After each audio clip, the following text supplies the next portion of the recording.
All right, welcome back to the channel. I'm gonna do something entirely different this evening. Actually do a little bit of a walkthrough through the Garmin Catalyst.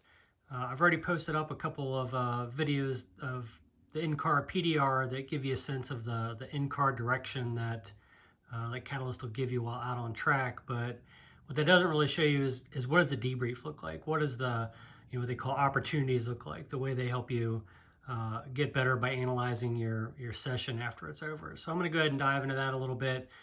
This actually got some data on it from VIR this week. So I'm going to go into review, and then I'm going to go to VIR, full course, and yesterday. And then here you can see I've got my 3 sessions, and it gives me right there, my best lap of the session, my variability, top speed. Let's go ahead into this session. This is the one that I just posted up online that I had the 202 in. And here you see the overview of the session. This is what's going to come up when you come off track, like right away. And what I like to look at is the opportunities. So if we click on this, if you've ever seen me hand analyze data, the first thing I'm doing is I'm basically bringing up brake, gas, speed, and time delta. And I'm looking for those places where I basically can get big amounts of time from changes lap to lap. So I'll overlay my fastest lap and other laps, or I'll overlay segment times and say, okay, in this section I was significantly faster and why. So you can see here is they've basically done this. So opportunity 1, you can see if you look over here, here's your VIR track map. This is effectively going through hog pen and leading onto the front straight. And it took me a little bit to kind of understand the graphic here. It makes sense once you've looked at it a little bit, but these graphs over here line up with this dot over here. So what you can do is look at the time at the bottom. Okay, so you see this first section here is really where I'm gaining all the time. So where is the dot there? Well, watch when it recycles here in a second. And you can see it's really that last right-hander and then really getting squared up and onto the front straight where I'm basically losing a bunch of time. As you can see, my best lap, or kind of my theoretical best through there, was 4/10 faster than on my fastest lap. So that's a huge chunk of time. So something I'm going to focus on there is, again, you can see the speed, and the optimal is kind of the optimal lap. I was much faster through there. And we can also look at other measures. Like let's take a look at braking. And I'll admit, like, this display for me is not as helpful. Like, I'm having a hard time digesting as we go through. You can see here, it shows you where you're braking, and it shows your deceleration rates, because really it doesn't know if you're braking or not. It just knows your decel. But again, you see the speed trace and the time trace. But what's cool is it also brings up my optimal lap and my average lap next to each other to kind of give you a feel of where you are on track. So here it looks like what my optimal lap, I don't know. It doesn't look that different to me. It actually looks like I'm a little farther down the track than the first one. So that alone wasn't helpful, but the main thing this is teaching me is, basically try to slow less going into hog pen, try to get yourself squared up, get back to the gas. And so again, we can look some more at apex, and let's look at the line some more. So you can do your typical kind of smartphone 2-finger zoom. So I'm going to zoom in here. And let's see, like, how did my line change from the optimal, which is pink, to my average, which is white? So you'll actually see, what does it look like? Well, it looks like I was faster, but I also tracked out a little further going through, let's see, that's the one with the big gators there. I'm losing my recollection of turn numbers here, but that's one with the big gators on the left. I was actually a little further left, and I think Peter Krause has probably told me before that I need to stay left a little longer there, and this kind of adds merit to that, not that I ever argued with him. And then again, kind of get out there further and then get turned sooner and get closer to the apex on that last right-hander leading onto the front straight. So there you can see that was my first opportunity. So they give you 3 by default. That's my first one. Let's go take a look at my second one. Oh, good old oak tree. So again, you heard it talking to me a lot during oak tree. And here you'll see again, there's a quarter second to be gained from my optimal to kind of my average lap there. So let's dig in.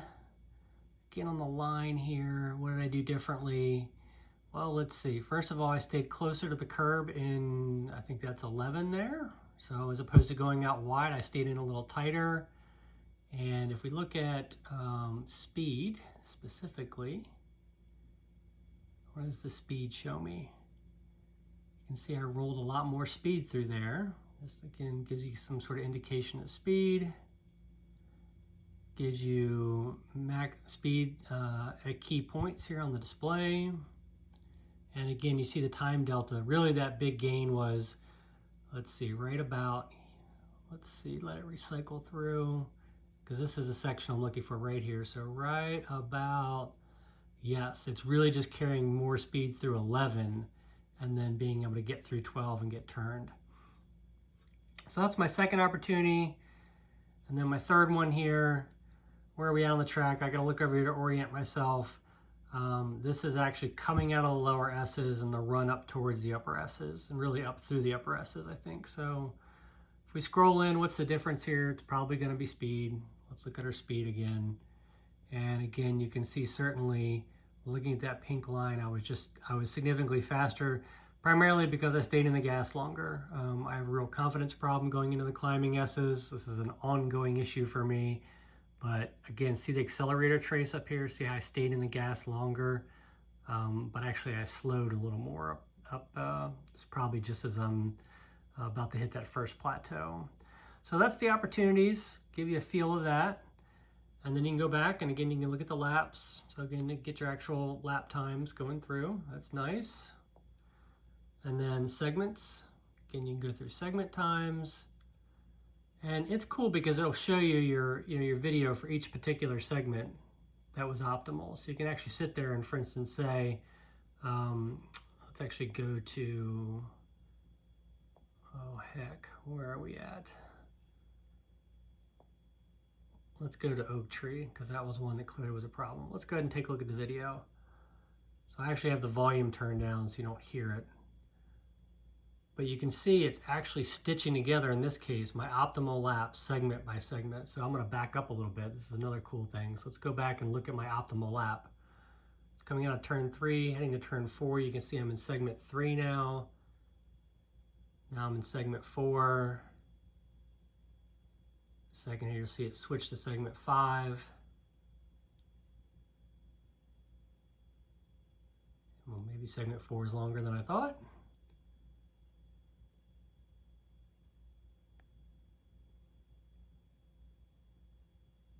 There you go, segment 5. So as you can see, it does a good job of actually stitching together. In this case, I had a number of sectors that were actually all from the optimal lap. You can tell by the traffic in front of me. But it's nice that it goes ahead and puts that together for you. Let's see, and what else? If we go back, we can watch video for any one of the laps that you've had. You can go back and look at historical data, so that's nice. I can go back again and look at different sessions. And I can also, it stores it all on the card in the cloud, so I can go into, for instance, South Course and look at some of my laps there as well. So that's just a quick overview of the Garmin Catalyst and what it looks like for the actual post-track event debrief. So for me, I actually would take this with me to lunch, for instance, after a session. So I would just pop the thing off the magnetic mount, go grab something to eat, sit down, pull up the review, and I can immediately go back through and see what were my 3 opportunities, and then kind of think about that and strategize where I went out for my next track event. So I hope you find this helpful. Have a good evening. Bye.